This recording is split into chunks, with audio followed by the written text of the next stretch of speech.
Hi ನಮಸ್ಕಾರ ಸ್ನೇಹಿತರೆ. ಕಲ್ಯಾಣ ಕರ್ನಾಟಕ ರಸ್ತೆ ಸಾರಿಗೆ ಸಂಸ್ಥೆ KKRTC ವತಿಯಿಂದಾಗಿ ಹುದ್ದೆಗಳಿಗೆ ನೇಮಕಾತಿ ಮಾಡಲು ಅಧಿಸೂಚನೆ ಬಿಡುಗಡೆ ಮಾಡಲಾಗಿದೆ ಸ್ನೇಹಿತರೆ. ಈ ಒಂದು ಹುದ್ದೆಗಳಿಗೆ ಸಂಬಂಧಪಟ್ಟಿರುವ ಹಾಗೆ ಕಂಪ್ಲೀಟ್ ಆಗಿರುವಂತಹ ಮಾಹಿತಿಯನ್ನು ನಾನು ನಿಮಗೆ ಈ ಒಂದು ವಿಡಿಯೋದಲ್ಲಿ ತಿಳಿಸ್ಕೊಡ್ತೇನೆ. ಆದ ಕಾರಣ ನೀವು ಈ ಒಂದು ವಿಡಿಯೋವನ್ನು ಸ್ಕಿಪ್ ಮಾಡದೆ ಕೊನೆವರೆಗೂ ವೀಕ್ಷಿಸಿ. ಆ್ಯಂಡ್ ಅದರ ಜೊತೆಲೇ ನಮ್ಮ ಚಾನಲ್ಗೆ ಇನ್ನೂ ಯಾರೂ ಸಬ್ಸ್ಕ್ರೈಬ್ ಮಾಡ್ಕೊಂಡಿಲ್ಲ, ಸಬ್ಸ್ಕ್ರೈಬ್ ಮಾಡ್ಕೊಳ್ಳಿ. ಆ್ಯಂಡ್ ಬೆಲ್ ಐಕನ್ ಕೂಡ ಆಲ್ ಅಂತೇಳಿ ಪ್ರೆಸ್ ಮಾಡಿ. ನಾವು ತಿಳಿಸುವಂಥ ಉದ್ಯೋಗ ಮಾಹಿತಿಗಳು ನಿಮಗೆ ನೋಟಿಫಿಕೇಷನ್ ಮೂಲಕ ತಲುಪುತ್ತವೆ. ಸ್ನೇಹಿತರ ಸಂಸ್ಥೆ ಹೆಸರು ಬಂದು ಈಗಾಗಲೇ ತಿಳಿಸಿರುವ ಹಾಗೆ ಕಲ್ಯಾಣ ಕರ್ನಾಟಕ ರಸ್ತೆ ಸಾರಿಗೆ ಸಂಸ್ಥೆ ಅಂದರೆ KKRTC ವತಿಯಿಂದಾಗಿ ಹುದ್ದೆಗಳಿಗೆ ನೇಮಕಾತಿ ಆಗುತ್ತಿದ್ದು, ಉದ್ಯೋಗದ ಸ್ಥಳ ಬಂದು ಬೀದರ್ ಕರ್ನಾಟಕವಾಗಿದೆ. ಇನ್ನು ಖಾಲಿ ಇರುವಂಥ ಹುದ್ದೆಗಳು 150 ಹುದ್ದೆಗಳಿಗಾಗಿ ನೇಮಕಾತಿ ಮಾಡಲು ಅಧಿಸೂಚನೆ ಹೊರಡಿಸಲಾಗಿದೆ. ಹಾಗೆ ಸ್ನೇಹಿತರೆ, ಈ ಒಂದು ಹುದ್ದೆಗಳಿಗೆ ವೇತನ ಶ್ರೇಣಿ ಬಂದು ಪ್ರತಿ ತಿಂಗಳು 16,550 ರೂಪಾಯಿಂದ 16,973 ರೂಪಾಯಿವರೆಗೂ ವೇತನ ಶ್ರೇಣಿಯಾಗಿ ನೀಡಲಾಗುವುದು ಅಂತೇಳಿ ತಿಳಿಸಲಾಗಿದೆ.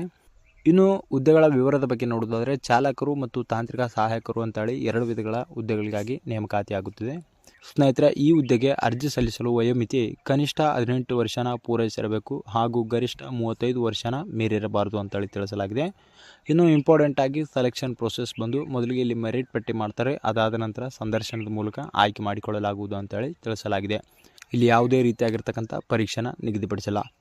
ಹಾಗೆ ಸ್ನೇಹಿತರೆ, ಈ ಒಂದು ಹುದ್ದೆಗಳಿಗೆ ಅಗತ್ಯವಿರುವಂತಹ ವಿದ್ಯಾರ್ಹತೆ ಯಾವುದೇ ಮಾನ್ಯತೆ ಪಡೆದ ವಿದ್ಯಾಸಂಸ್ಥೆ ವತಿಯಿಂದ ಅಭ್ಯರ್ಥಿಗಳು 10ನೇ ತರಗತಿ ಅಥವಾ ITನ ಪೂರ್ಣಗೊಳಿಸಿದಲ್ಲಿ ಅರ್ಜಿನ ಸಲ್ಲಿಸಲು ಎಲಿಜಿಬಲ್ ಇರ್ತೀರಾ.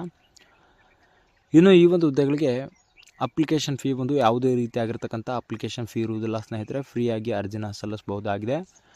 ಆ್ಯಂಡ್ ವಾಕಿನ್ ಇಂಟರ್ವ್ಯೂಗೆ ಹಾಜರಾಗುವಂತಹ ಸ್ಥಳ ಬಂದು ಕಲ್ಯಾಣ ಕರ್ನಾಟಕ ರಸ್ತೆ ಸಾರಿಗೆ ನಿಗಮದ ವಿಭಾಗೀಯ ಕಚೇರಿ ಬೀದರ್ ಕರ್ನಾಟಕ.